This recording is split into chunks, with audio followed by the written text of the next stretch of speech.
In the heart of Nashville, where legends are born and careers are crushed, not every country star found a place to belong. Behind the polished smiles and award shows lies a world of silent exile. Artists erased, banned, or blacklisted for daring to defy the system. These are the rebels, the outlaws, and the truth-tellers who paid the price for being themselves. This is the untold story of 10 country legends who were secretly banned from Nashville. 1. Johnny Cash, the man who burned too bright for Nashville. When people speak of legends, they often whisper Johnny Cash's name with reverence, but few recall how deeply Nashville once turned its back on him. Before he was the black-clad icon of American rebellion, Cash was a man wrestling with addiction, faith, and rage. The Nashville establishment, obsessed with polished perfection, couldn't handle the fire that burned inside him. Cash first arrived in Music City in the mid-1950s with a raw, haunting sound that didn't fit the Nashville sound, that smooth, pop-infused style producers believed would sell to suburban America. His music was darker, rooted in prisons, sinners, and lost souls. Folsom Prison Blues and I Walk the Line weren't just songs, they were confessions. Yet as his fame grew, so did his troubles. By the early 1960s, Cash's wild behavior became the stuff of legend.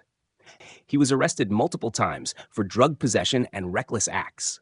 But it was the infamous fire at Los Padres National Forest in 1965, started by his broken-down truck, that truly sealed his fate with the Nashville elite.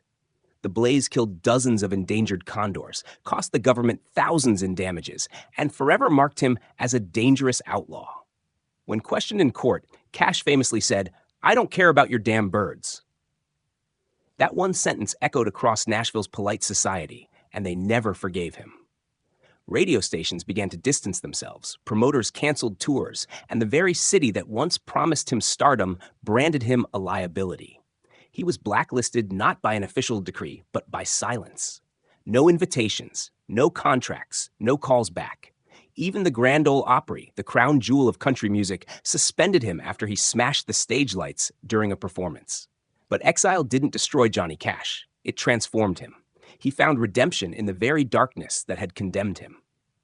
Recording the Folsom Prison and San Quentin live albums in front of inmates, Cash reclaimed his power by giving voice to the forgotten. Those records didn't just revive his career, they redefined country music itself. Nashville eventually came crawling back, recognizing the genius they had cast out. Yet Cash never truly returned. Spiritually, he belonged to the outsiders. His story became a blueprint for generations of artists who refused to play by the rules. In the end, Johnny Cash wasn't banned from Nashville for breaking the law. He was banned for breaking the illusion. He forced country music to face its own soul. 2. Waylon Jennings, the outlaw who told Nashville to go to hell. If Johnny Cash lit the fire, Waylon Jennings was the man who poured gasoline on it. To Nashville's corporate machine of the 1970s, he was chaos incarnate, loud, defiant, and unwilling to play by anyone's rules. While others conformed to the glossy, orchestrated Nashville sound, Waylon refused. He wanted his music raw, real, and his own. That rebellion would make him a legend, but also a man quietly exiled from the system that made him. Jennings came to Nashville full of promise in the early 1960s, mentored by none other than Buddy Holly, who tragically died before Waylon could take off. When he finally signed with RCA, Nashville producers tried to mold him into their formula: syrupy strings, backup choirs, perfect smiles. But Waylon wasn't built for control. He hated how every note had to be approved, how even the session musicians were chosen for him. "They'd tell me when to sing, how to sing, and what to wear," he once said. "Hell, they even told me when to breathe."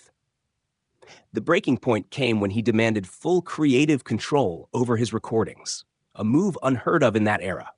RCA refused, so Waylon went to war. He fired producers, threatened to walk away, and locked himself in studios with his band, the Wailers, cutting tracks that dripped with grit and rebellion.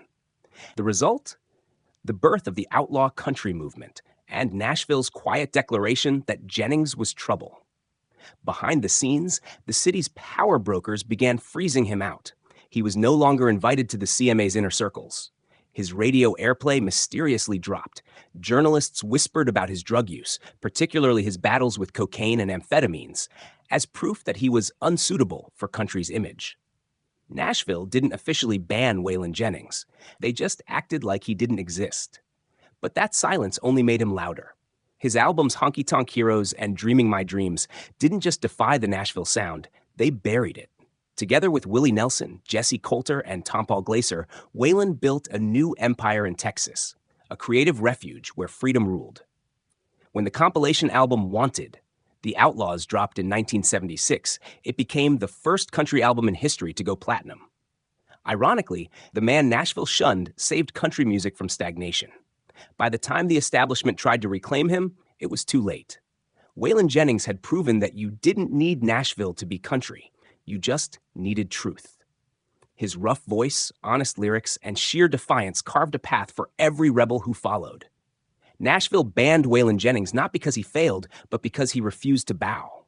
In the end, he didn't just survive the system, he outlived it. Harv 3. Willie Nelson, the gentle rebel who walked away from Nashville. Before he was the braided outlaw of Texas, Willie Nelson was just another struggling songwriter lost in the smoke and politeness of Nashville. Today, his name stands for freedom, weed, and wild independence. But once, Nashville saw him as a misfit who didn't belong. His exile wasn't loud or scandalous like others. It was quiet, polite, and suffocating. The kind of banishment that comes from being too different for comfort. In the early 1960s, Willie tried to make it the Nashville way. He wrote hit songs for others, Crazy for Patsy Cline, Hello Walls for Farron Young. But when it came to his own career, the doors stayed shut. Producers at RCA and later at Atlantic thought his voice was too nasal, his phrasing too jazzy, his look too scruffy. Nashville at the time worshipped clean-cut crooners in suits and matching smiles. Willie, with his wandering heart and offbeat rhythm, was the antithesis of that image. Every time he brought a demo, producers polished it until the soul disappeared. Steel guitars and violins were forced into songs that didn't need them. They took the feeling out, Willie once said. I didn't even recognize myself anymore. Behind the charm of Music Row, he felt trapped, an artist stripped of identity. By 1970, after years of rejection, Willie did something few dared. He packed up and left Nashville altogether. He moved back to Texas, grew his hair, smoked his weed, and started recording music on his own terms. It wasn't a breakdown, it was liberation. In Austin, among hippies and drifters, he found an audience that understood him. Together with Waylon Jennings and Chris Christopherson, he built the foundation of outlaw country, a movement that flipped Nashville upside down. But Nashville didn't forgive easily. For years, major country radio stations refused to play his tracks. Industry insiders dismissed him as gone rogue. Awards and invitations vanished. He wasn't officially banned. He was quietly erased.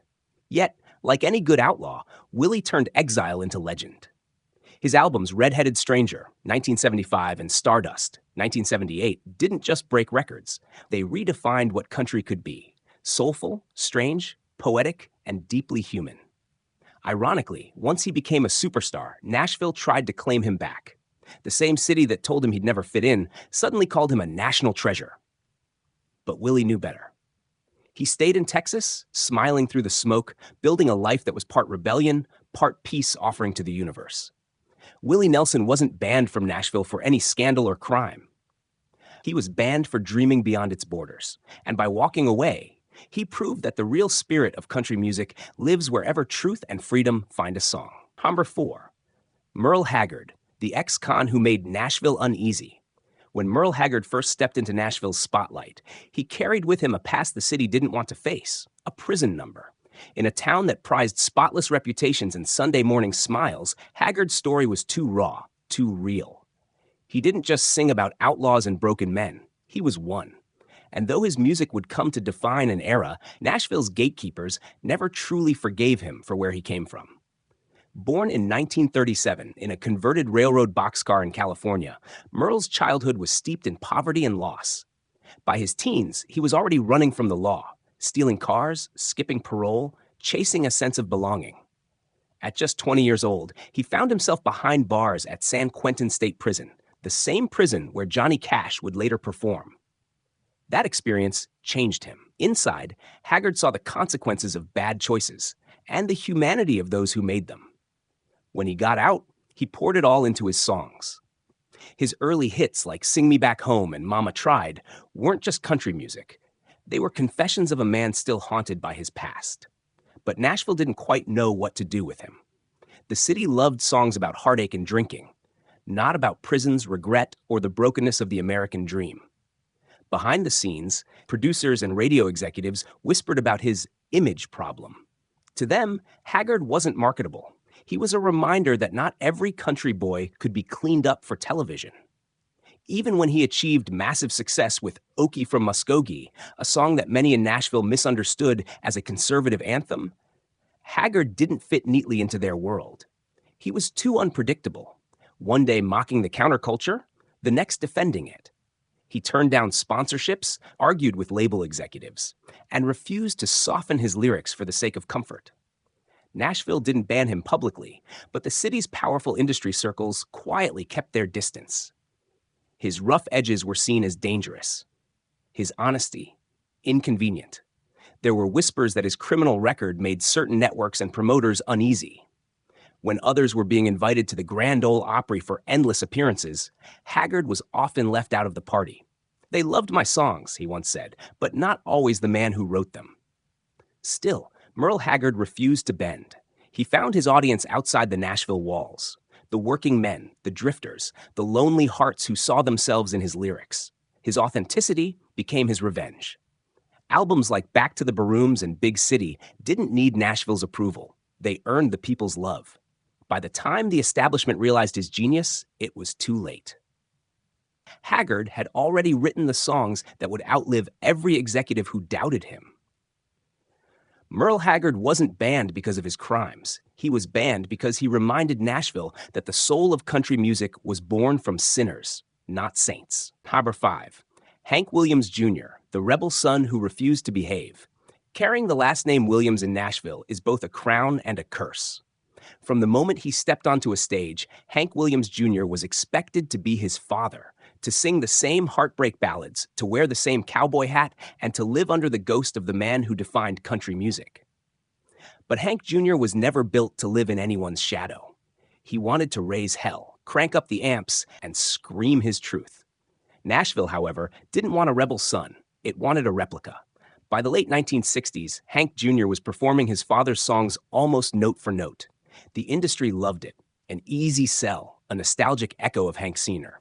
But deep down, he was suffocating. He wanted to create his own sound, a rough blend of southern rock, blues, and outlaw country.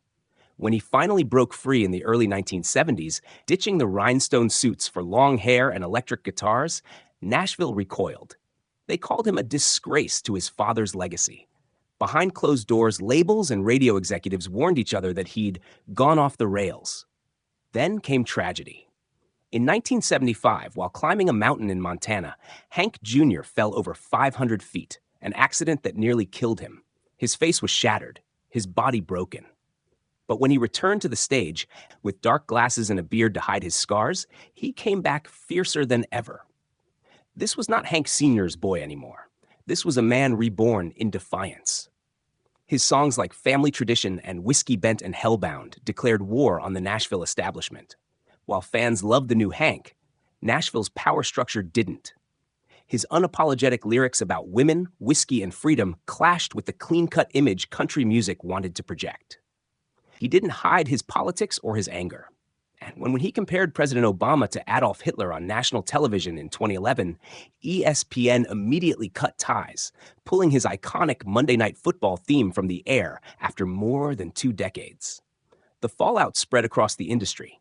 Country stations quietly dropped his tracks, award shows stopped inviting him, and Nashville once again exiled one of its own.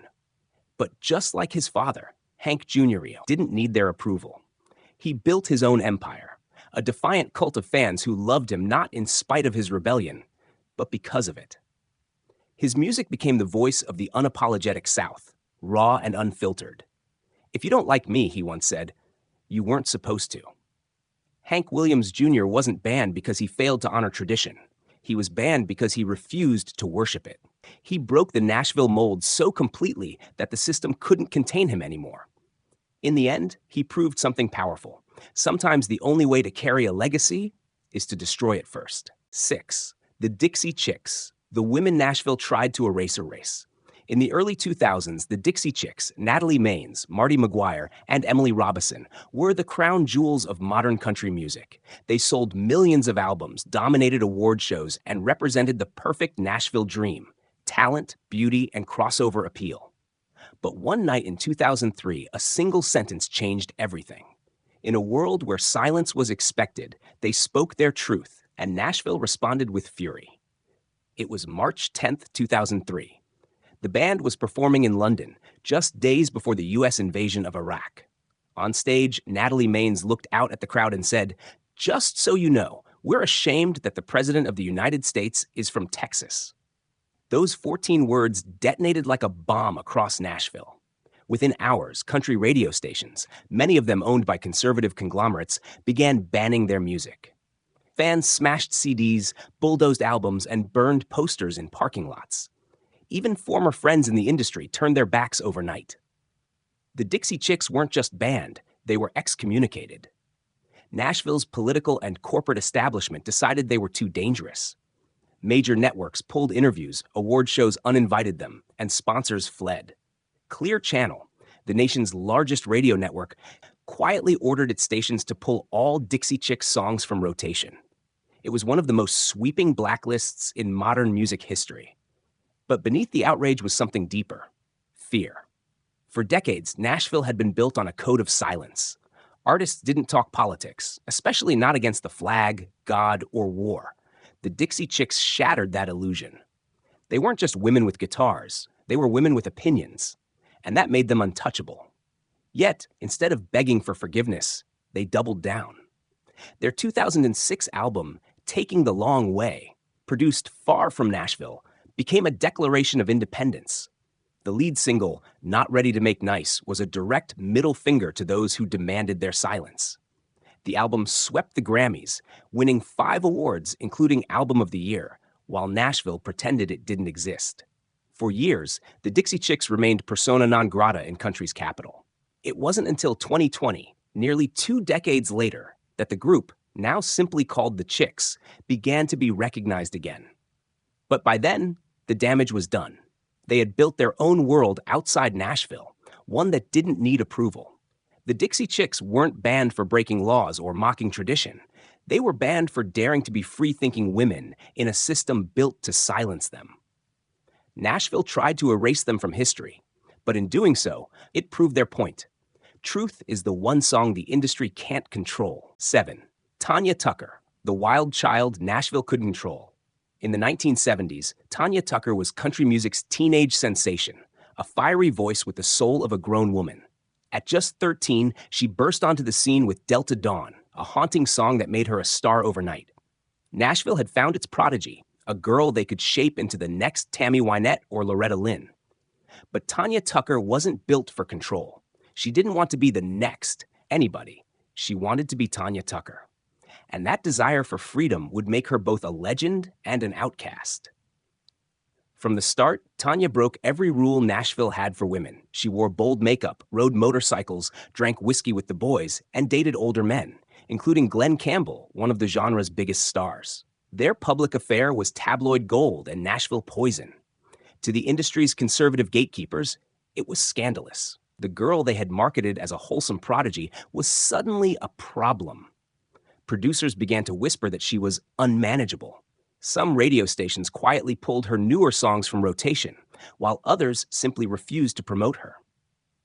By her 20s, Tanya had developed a reputation for being wild, and Nashville doesn't forgive women for being wild. Her male peers, from Waylon to Hank Jr., were celebrated for their rebelliousness, but Tanya was condemned for the same behavior. She smoked, she swore. She fought with record executives, and she refused to play the part of the polite Southern belle. In a world where women were expected to smile and sing sweetly, she sang about sex, heartbreak, and survival, raw truths that made Music Row deeply uncomfortable. The real break came in the 1980s when Tanya's career hit turbulence. Drug rumors circulated. Her romantic life was scrutinized more than her talent. Nashville's executives began shutting doors, claiming she was unreliable. In reality, she was just human, flawed, honest, and unwilling to hide it. For a time, she was effectively blacklisted. Her songs were ignored, and invitations to perform dried up. The system that had built her fame now acted like she'd never existed. But Tanya didn't disappear. She fought back, reinventing herself in the late 80s and early 90s with hits like Two Sparrows in a Hurricane and Strong Enough to Bend. Even then, she stayed on the outskirts of Nashville's inner circle, never quite forgiven, never quite accepted. Yet, her defiance became her power. Today, Tanya Tucker stands as one of country music's most resilient survivors. She didn't just outlive the system that tried to bury her, she forced it to change. When Nashville banned her for being too bold, too loud, and too real, she became a symbol of what every female artist after her could be, unapologetically herself. Number 8. Casey Musgraves, the glittering rebel Nashville.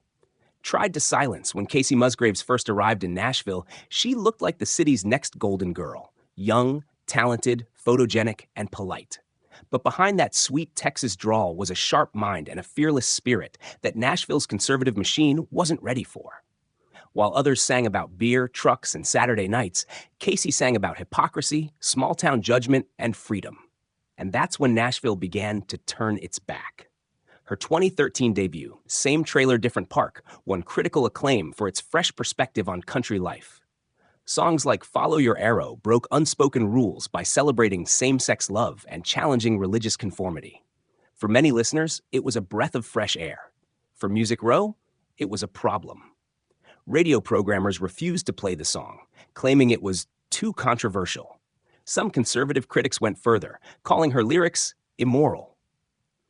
In a genre that often glorified conformity, Casey Musgraves had committed the ultimate sin.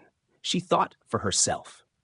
Despite being showered with Grammys and praise from outside the country world, Nashville radio, the lifeblood of every country artist, effectively blacklisted her. While her male peers filled the airwaves, her singles barely charted.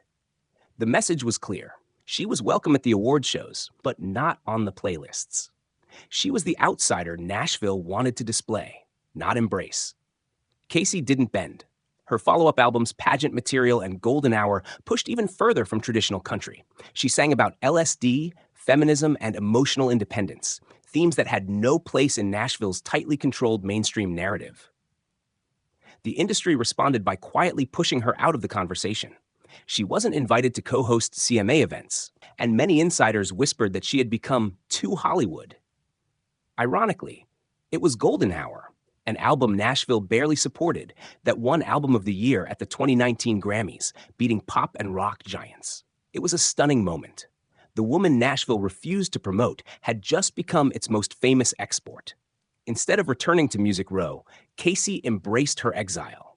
She played festivals, collaborated with indie and pop artists, and built a fan base that didn't care about country radio at all.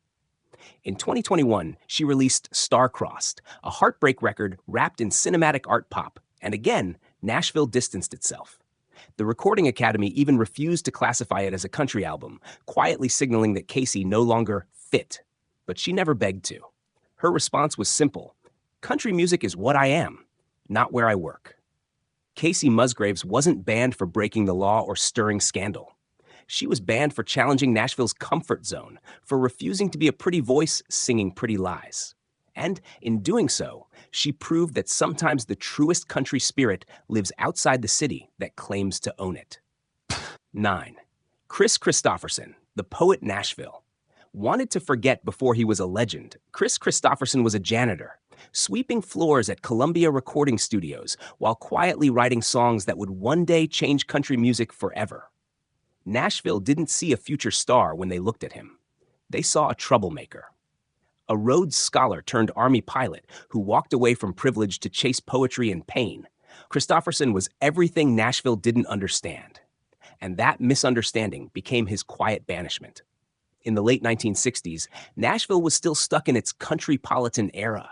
Shiny production, conservative lyrics, and predictable themes. Then came Kris, with his unshaven face, whiskey-stained voice, and songs that talked about sin, lust, and existential despair.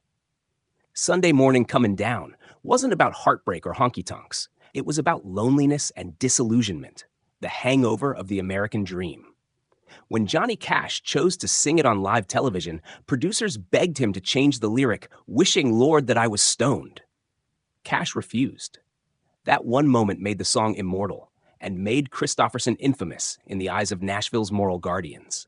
He was too intellectual, too political, and too unpredictable. His lyrics questioned God, war, and the system itself. Things Nashville's power structure didn't want to hear. When he released The Silver-Tongued Devil and I in 1971, critics outside the South hailed him as a lyrical genius. Inside Nashville, many dismissed him as pretentious. He wasn't one of them. He didn't dress the part, he didn't speak with the right twang, and he refused to flatter anyone in power. "They didn't know what to do with me," he once said. "I was writing country songs for people who didn't like country songs." His reputation as a rebel grew after his public opposition to the Vietnam War and his open sympathy for the counterculture. Nashville's conservative radio networks began quietly blacklisting his solo tracks. He was welcome as a songwriter when others sang his songs, but as a performer, he was too risky. The town that once ignored him now pretended not to know him. Invitations to the Grand Ole Opry never came. His politics and lifestyle, his drinking, his relationships, his refusal to behave were used to keep him at arm's length. But exile didn't silence Chris Christopherson. Instead, it freed him.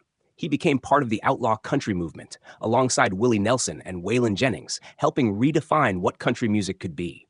His words gave voice to the restless, soldiers, drifters, poets, and dreamers who felt unseen.